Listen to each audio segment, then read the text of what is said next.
irmãs, todos nós aqui, em essência, somos um pouco xenófobos. Não sei se você sabe, xenofobia é a aversão ao estrangeiro. E para nós, o outro sempre será um estrangeiro.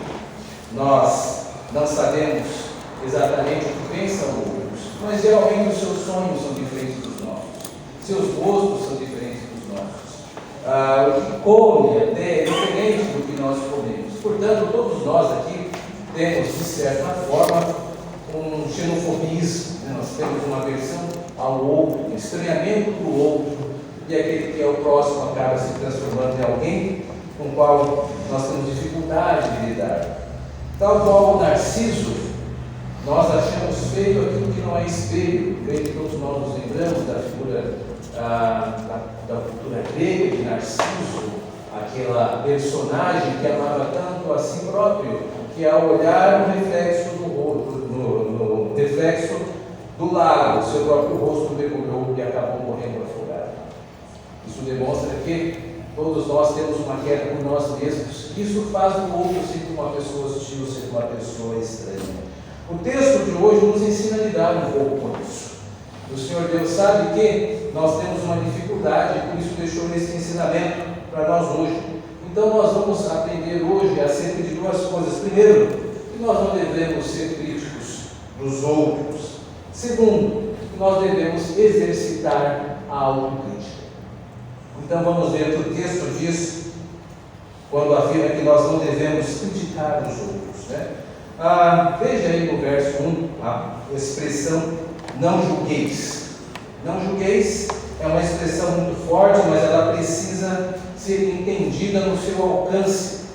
Para isso nós temos que entender o que não significa julgar, depois entendermos o que significa julgar, e terceiro, quais são os motivos por quais nós não devemos julgar. Então, essa primeira parte aqui da nossa pregação, da exposição desse texto, tem por objetivo explicar essas três coisas. Primeiro, o que não significa julgar. O que significa julgar? E por quais motivos Jesus Cristo não quer que nós julguemos. Primeiro, o que não significa julgar. Bom, o texto não é uma proibição a todo e qualquer julgamento. Nós não podemos entender que esse texto criminaliza o julgamento. O Senhor criou o julgamento para que tenha o seu uso entre nós. E há motivos bastante evidentes sobre isso. A Bíblia exalta a ideia da necessidade de julgamento. Por exemplo, um dos personagens mais sábios do Antigo Testamento teve toda a sua sabedoria exposta em um julgamento. Estou falando de Salomão. Lembra-se do julgamento de Salomão, daquelas duas mulheres que advogavam ser mãe de um único filho? Ele, de maneira sábia, julgou a situação. Portanto, a Bíblia, ela sinaliza que o julgamento tem sim o seu papel e a sua importância. Não podemos também esquecer que Moisés, ao libertar o povo de Israel, uma das primeiras coisas que fez foi estabelecer instâncias de julgamento. Algo que nós pensamos que é moderno, como a comarca de Itacoaxetuba, e aí vem o Estado e depois vem o Federal. Isso já foi feito anteriormente pelo nosso próprio Deus, lá em Êxodo, no capítulo 18. Portanto, julgar sim é importante e nós devemos nos lembrar disso. E por fim, meus irmãos e irmãs, todos nós aqui estamos caminhando para o julgamento final. Antes de entrarmos na grande bem-aventurança, onde passaremos a eternidade com Deus, o Senhor instituiu um dia onde há de julgar toda a alma humana que passou por essa terra. Como então podemos criminalizar a ideia? O julgamento é muito importante e tem seu papel? Sim. Portanto, o texto não pode ser tomado ao pé da letra. Eu não posso criminalizar o julgamento, porque o julgamento é algo divino. Então o texto está dizendo outra coisa. E agora nós vemos o que não é. Vamos saber o que o texto está dizendo. O que é julgar? Julgar aqui, meus irmãos e irmãs, tem a ideia de criticar. Mas não uma crítica simplesmente vazia. É uma crítica com intenção maléfica, maldosa, maliciosa. É uma sentença, é uma condenação. Todas as vezes que nós emitimos esse tipo de juízo, nós estamos pecando de forma maliciosa. Por exemplo, supomos que alguém mentiu para você. Isso às vezes pode acontecer. Olha, essa pessoa que mentiu para você, ela merece uma repreensão. Mas após essa repreensão, e ter se redimido disso, ela não deve ser chamada de mentirosa. Ela cometeu um erro, mas ela foi repreendida, pagou por isso. Portanto, ela agora tem que ser tratada como uma pessoa que é a imagem de Deus, como todo ser humano é a imagem de Deus. E não ser tratada como mentirosa, ser rotulada como algo dessa natureza. E por isso, todas as vezes em que nós difamamos alguém ou atribuímos uma designação a essa pessoa, nós estamos pecando. Assusta-me, meus irmãos e irmãs, como na internet, pelo Facebook, pelo WhatsApp, muitas pessoas se sentem à vontade no direito de fazer porta e atribuir designação a pessoas públicas, sejam políticos, sejam artistas. Esse tipo de atitude empobrece a nossa alma. Se você não tem o que dizer bem da pessoa, não fale mal, muito menos digite isso, porque isso enriquece a nossa alma, nos prejudica. O Deus está interessado em que nós sejamos cuidadosos na maneira que vamos designar o outro. Nós não podemos atribuir uma sentença, uma condenação às pessoas. É isso que o texto ele está ditando aqui.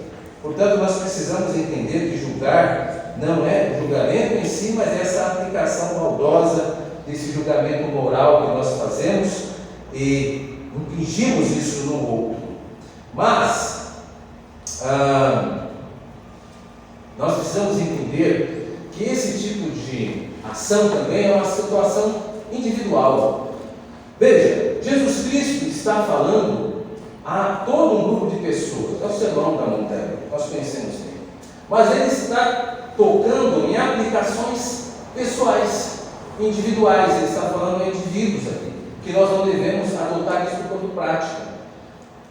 Por que é importante isso? Porque nós não podemos pensar que há uma contradição aqui acerca do exercício de julgamentos em tribunais. Um exemplo. Vamos ver o 6º mandamento: não matarás. Toda pessoa é impedida por esse mandamento de assassinar o outro ou tomar a justiça em suas mãos. Mas nós sabemos que impingir a morte ou matar é um direito que Deus deu a quem? Ao Estado. Lá em Gênesis, no capítulo 9, o Senhor Deus disse que o homem que derramar o sangue de outro homem terá o seu próprio sangue derramado. E nós entendemos que por isso só houve a instituição da pena de morte, da pena capital. Então, a única entidade que tem a legitimidade da violência, o monopólio da violência, como alguns dizem, é o Estado. O Estado ele pode aplicar a pena de morte. Isso quebra o 6º mandamento? Não. Isso dá o alcance. O Estado, por Deus, tem o direito de fazê-lo.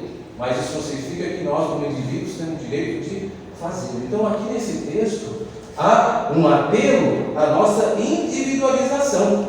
Portanto, não existe contradição na ideia de julgar. O julgamento que está sendo condenado, esse julgamento que é feito no nosso tribunal moral, alguma coisa interna, onde nós começamos a simplesmente rotular as pessoas na nossa mente, ou mesmo naqueles círculos de pessoas que nós ficamos no trabalho, destilando veneno. Nós conhecemos bem essa cena. Não pode acontecer, e o cristão não pode se dar a compartilhar nesses ambientes. E as 3 pessoas que vêm falar mal do seu chefe, você diz: muito obrigado, tenha um bom dia, eu vou tomar café. Não toma parte do veneno destilado das pessoas. Você não está fazendo mal à pessoa, está fazendo mal a si próprio, destruindo a sua alma e a sua comunhão com Deus. Portanto, não há contradição alguma de que Deus está cerceando a sentença individual. Mas quando existem tribunais e devem existir, eles vão poder atuar de forma legítima. Por exemplo, a igreja muitas vezes funciona como um tribunal. Lá em 1 Coríntios, no capítulo 5, Paulo reclama porque a igreja de Corinto não estava agindo de uma forma correta, deixando que, por exemplo, um incesto, um homem que tinha relações com a sua madrasta, ficasse na igreja de uma forma tranquila. Paulo bate na mesa e diz: será que não há um sábio entre vós que possa julgar essas coisas? Mas a Bíblia não diz que tem que julgar. Não tem que julgar de maneira individual, uma sentença própria, e o tribunal do Ricardo simplesmente começar a designar sentenças, despachando ela para todos e todos os lugares. Você não tem autoridade para isso. Mas a instituição, conferida e legitimada por Deus, o Estado com seus tribunais, a Igreja com seus tribunais, dentro de uma coletividade, isso sim, legítimo, saudável e tem seu papel. Portanto, não há contradição na ideia de julgar. Então nós vimos, meus irmãos, até aqui, que julgar, o que não é julgar? Julgar não é simplesmente criminalizar julgamento. Julgamento tem o seu papel. O que o texto está dizendo aqui é que nós devemos tomar cuidado para nós não nos sentirmos no direito de distribuir sentenças aos demais. E há um terceiro motivo aqui, uma terceira questão, que é os motivos para não julgar. O texto nos dá dois motivos para não julgar. Olha aí, diz aí: não julgueis. Primeiro motivo, para que não sejais julgados. Então nós não devemos nos sentir no direito de julgar as pessoas.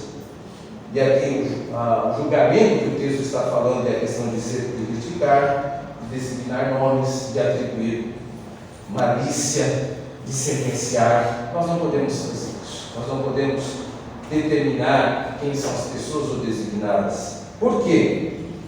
Para que nós não sejamos julgados. Por quê? Qual que é a preocupação do texto? A preocupação do texto está em nós não tirarmos Deus do seu lugar. Há um que julga todos, e quem pode nos julgar apenas é o Senhor. Não há outro que não Deus que tem o direito de julgar. Então, todas as vezes que eu assumo o direito de dar nomes, chamar a pessoa de mentirosa, chamar a pessoa de um atributo pejorativo, eu estou tomando o lugar de Deus e sentenciando, determinando o que as pessoas fazem. Eu estou agindo como Deus. Eu estou tomando o direito de juiz. Eu estou olhando a pessoa para dar sanções. Eu não tenho mais uma relação de paridade, de igualdade. Eu estou tratando de cima para baixo. Quem faz isso é Deus.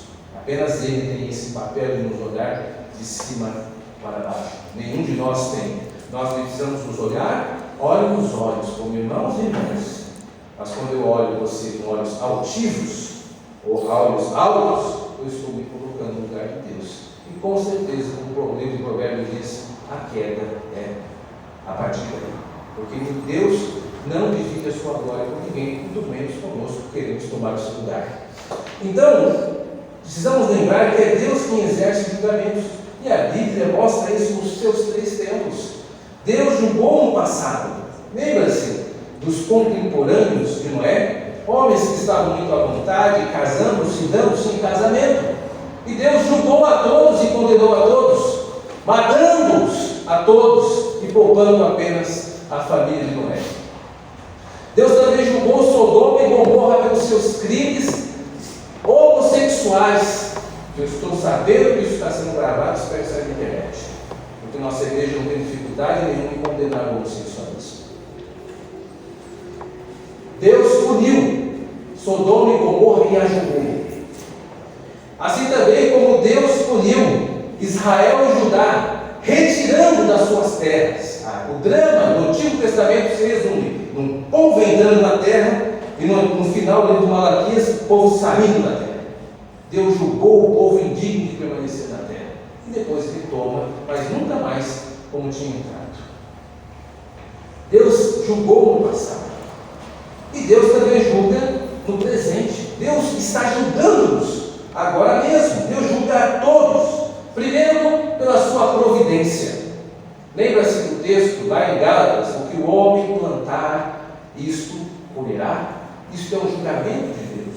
As ações que nós fazemos, estamos plantando para que no decorrer da providência nós venhamos a colher segundo Deus. Esse é um tipo de julgamento. Pela providência o Senhor nos julga.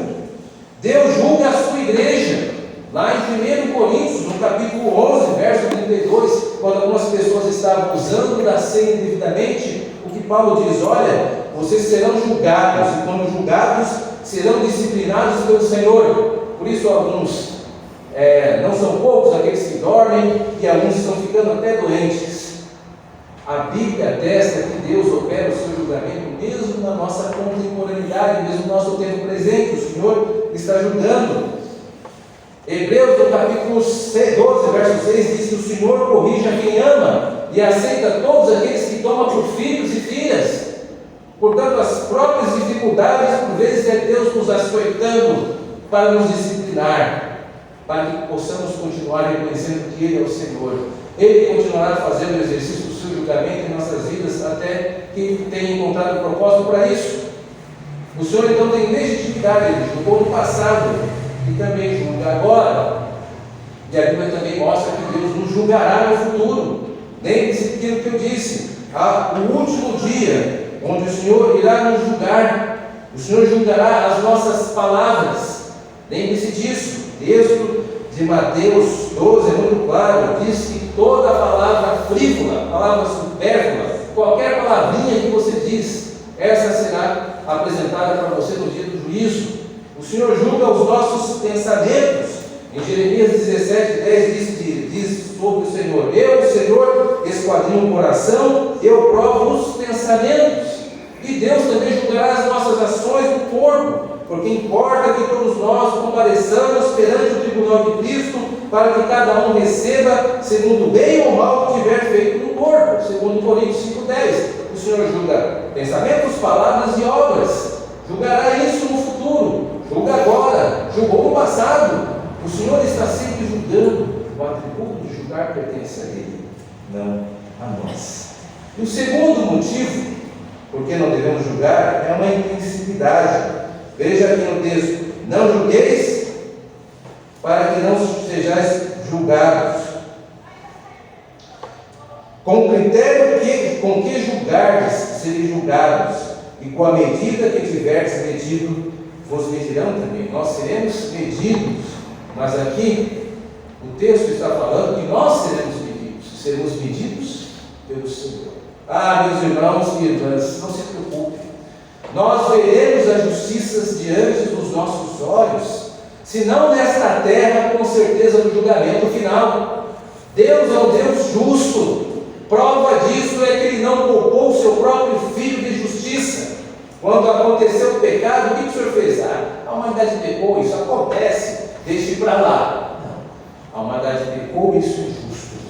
Eu mesmo, como Deus triuno, sofrerei a pena da justiça, enviando o seu Filho. Ora, se o Senhor não poupou o seu próprio Filho de justiça, tem-nos Deus em menor conta que nos poupará das nossas injustiças? Portanto, tomemos cuidado, meus irmãos e irmãs. Deus é um Deus justo, e todos os nossos olhos contemplarão a grande justiça do Altíssimo, se não agora, no futuro, mas nossos olhos contemplarão Deus e toda a sua plenitude de justiça julgando os homens. Meus irmãos e irmãs, nós vimos então nessa primeira parte o que significa julgar, o que não significa julgar, e que se nós insistirmos nisso, seremos julgados com muita severidade. Mas o texto continua na sua segunda parte. Nessa primeira parte ele diz que nós não devemos julgar o outro. Bom, se nós não devemos julgar o outro, e nós não ficamos nisso. Nós devemos ter autocrítica, devemos nos julgar. Veja aqui o texto, verso 13 e 4. Por que vês tu o argueiro no olho do teu irmão, porém não reparas na trave do teu? Ou como dirás a teu irmão: deixa-me tirar o argueiro do teu olho, quando tens uma trave no teu?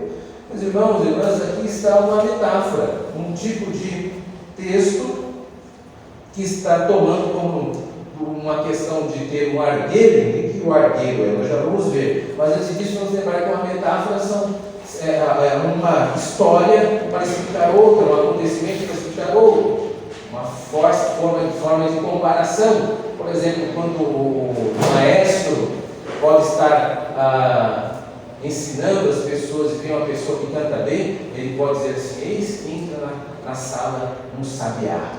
Nós sabemos que não é um sabiá de verdade, mas a pessoa canta bem. O mestre pode dizer assim: olha, esquenta uma pessoa taquara rachada. Ele não irá dizer isso, mas com certeza a pessoa precisa treinar mais, mas nós vamos entender a metáfora.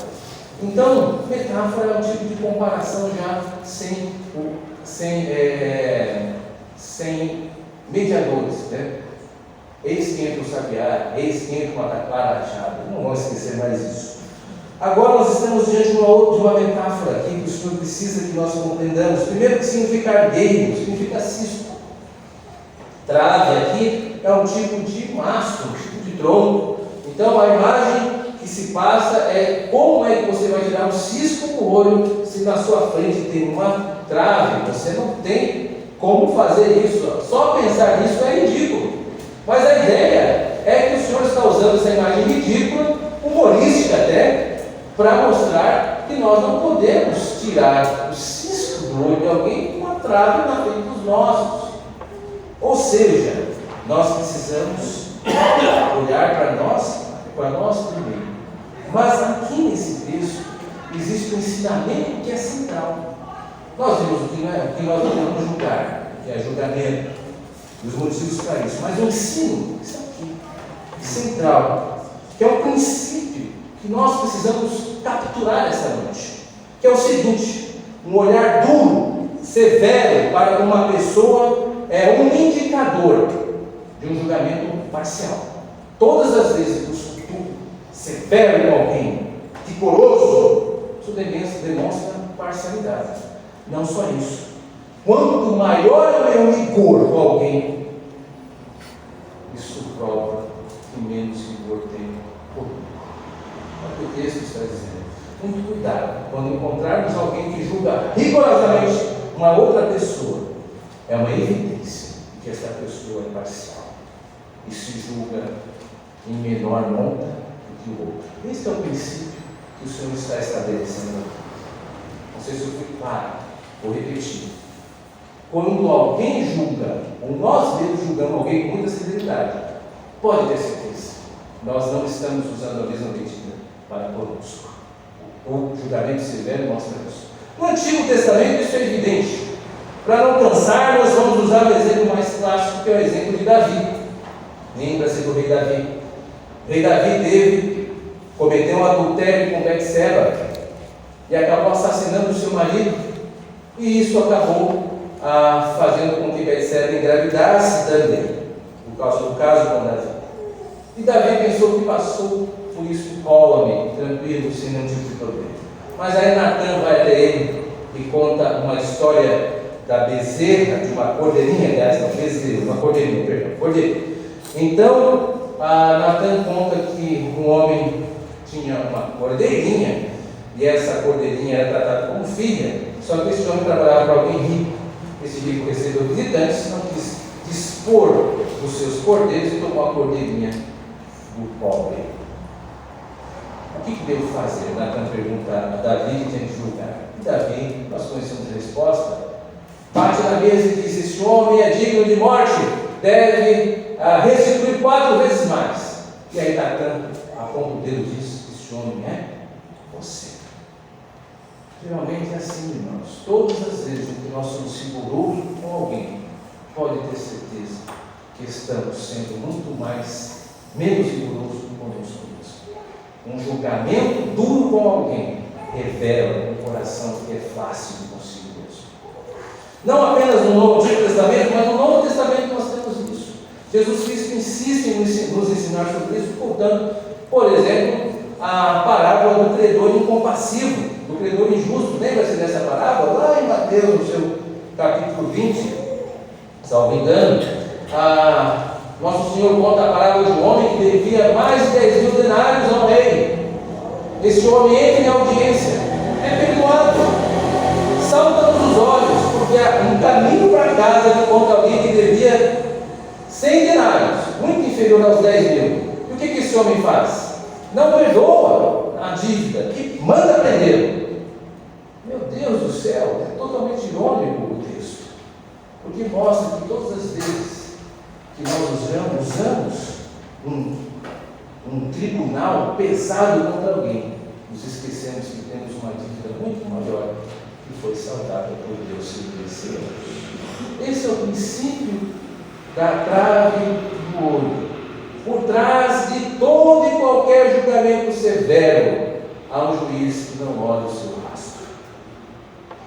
E nós precisamos tomar cuidado, porque isso revela uma cegueira. Não é à toa que o Senhor está usando o olho como uma metáfora. O Senhor indica que nossos julgamentos morais carregam uma cegueira que nós não notamos, não é notada pelo próprio portador. Isso fica claro no verso 5, veja lá: hipócrita, tira primeiro a trave do teu olho, então verás claramente para tirar o argueiro do olho do teu irmão. Meus irmãos e irmãs, eu sei que a palavra é muito forte, mas hipócrita é um termo que é usado na época para teatro, é um ator, de hoje é hipócrita. Mas Jesus está usando sim com um termo pejorativo, com um termo negativo, porque essas pessoas ensinavam. Mas a hipocrisia no Evangelho de Mateus é associada a outra figura que deve nos alertar, que é a figura dos fariseus. Os fariseus, eles eram pessoas que geralmente em Mateus são chamadas de hipócritas. Por quê? Porque elas estavam dispostas a colocar fardos pesados nos outros, mas não assumidos.